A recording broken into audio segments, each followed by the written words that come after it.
Today, we're going to walk you through the homepage for the customer portal at MyCatCom. If you start on the homepage, the first portlet you have at the top of the screen is Tasks, where you can create or edit a task for yourself or to assign to others. To create a task, you'll click the Create Task button. Fill in the task name, choose a date, and you can type the first few characters of an asset to bring it up, and then assign a task to an asset. Once you click Submit, you'll see that a task has been created.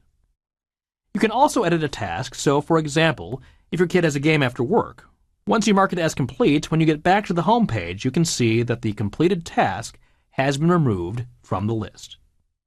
This will eventually be linked to your contacts portlets. You'll be able to assign tasks to people in your contacts. You can also add contacts by entering their information and clicking Submit, and you can see that the person is now in your list.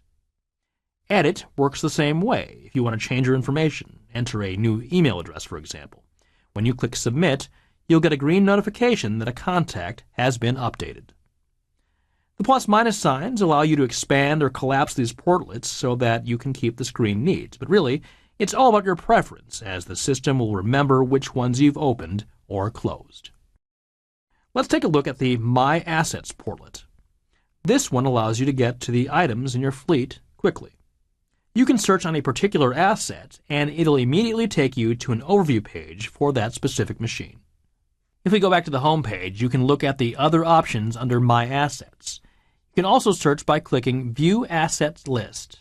That link will take you to a page with all your assets.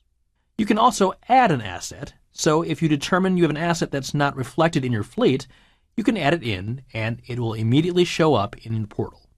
The dealer will get that information. Now let's take a look at alerts. If you click on alerts, you can see a portlet that gives you a view into all your alerts, whether that's a fault code from Product Link, problematic oil samples, upcoming preventive maintenance events, etc. If you click on one, the system will take you to the specific alerts page for that asset. If you scroll down, you can see all the associated alerts. Preventive maintenance would work the same way. If you click on a description, you'll be able to drill down from there. You can reach the utility menu from anywhere on the site below your name in the upper right-hand corner of the screen. This is where you'll find your language selection. About 20 languages are currently available. You'll also find new features, and if you still need help, there's a way to contact the support desk. Now let's say you want to reset your home page so that when you log in, you land on your assets or fleet overview page. You can go back up to the utility menu, click on My Settings, and if you set the home page to current, it'll take the page in the background and set that as your home page. If you want to undo that, you can click on Use Default and set it back to the original home page.